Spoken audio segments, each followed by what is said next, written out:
पहले तो बहुत बहुत बधाई ऋषि चौधरी आपको सिरोही डिस्ट्रिक्ट आर्ट स्ट्रीम में टॉप करने के लिए।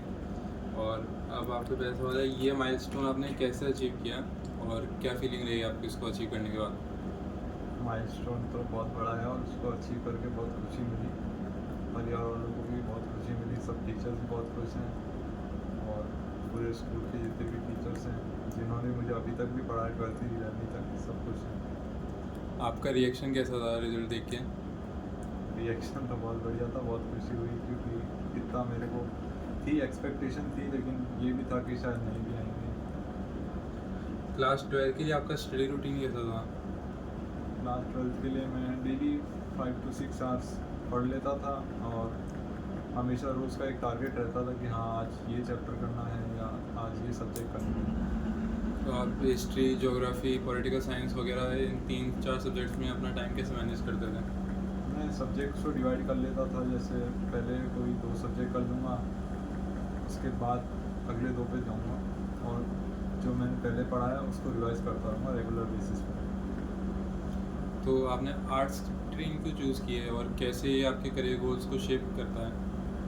आर्ट स्ट्रीम, मुझे आर्ट्स के सब्जेक्ट्स में इंटरेस्ट था, इसी वजह से मेरा था। और मुझे ये भी था कि मुझे IAS ऑफिसर बनना है, तो उसके लिए भी कहीं ना कहीं ये मेरे करियर के अंदर बहुत ही इम्पोर्टेंट रह सकता है। क्या आपकी बोर्ड्स तैयारी में कोई खास चैलेंजेस आए जो आप बताना चाहेंगे? खास चैलेंजेस तो कुछ नहीं थे, बस चैलेंज मेन यही था कि रोज़ वही रूटीन फॉलो कर पाना और रोज़ पढ़ाई करना।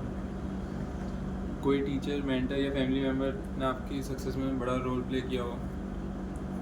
टीचर्स ने तो बहुत बड़ा रोल प्ले किया ही है क्योंकि उन्होंने पढ़ाया तभी इतने नंबर आए हैं, और फैमिली मेम्बर्स में सबने ही रोल प्ले किया है। और थोड़ा ज़्यादा मेरे बड़े भाई हर्षित ने किया है, वो भी IIT दिल्ली में है, उन्होंने भी गाइड किया टाइम टाइम पे कि कैसे स्ट्रेस भी रहना है और कैसे अपना डेली शेड्यूल फॉलो करना है। आपका फेवरेट सब्जेक्ट क्या है आर्ट्स में? आर्ट्स में पॉलिटिकल साइंस फेवरेट है। अच्छा।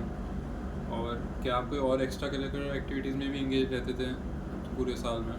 हाँ, मैं बैडमिंटन खेलता था रोज़, और 2 घंटे मेरा रोज़ का रहता था कि आज खेलने जाना ही है 2 घंटे रोज़।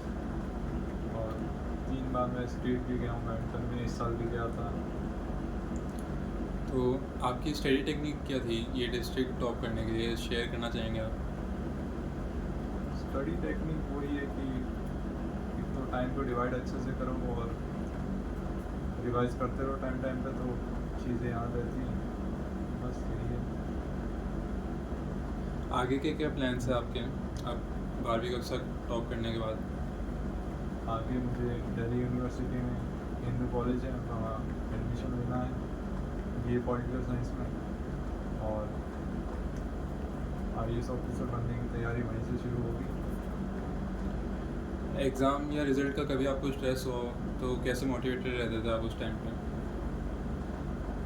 एग्ज़ाम का स्ट्रेस इतना कुछ रहता ही नहीं था क्योंकि जब डेली बेसिस पे फुल स्कूल होते थे तो लगता था कि हाँ आज कुछ पार्ट कंप्लीट हो चुका है, बस अब थोड़ा सा और है।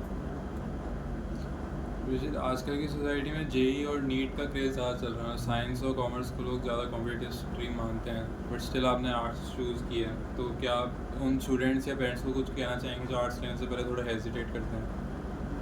एजुकेशन की वैसे कोई ज़रूरत नहीं क्योंकि सारे सब्जेक्ट वैसे तो इक्वली इम्पोर्टेंट हैं, और जो बच्चे की इच्छा हो उसे वो सब्जेक्ट लेने देना चाहिए। मुझे मेरे घर वालों ने फोर्स नहीं किया कि मैं भी साइंस लूँ, तो मैं यही चाहता हूँ कि सब बच्चों को अपने अपने पसंद का सब्जेक्ट मिल जाए। धन्यवाद ऋषि चौधरी, आपको आपके करियर के लिए शुभकामनाएं।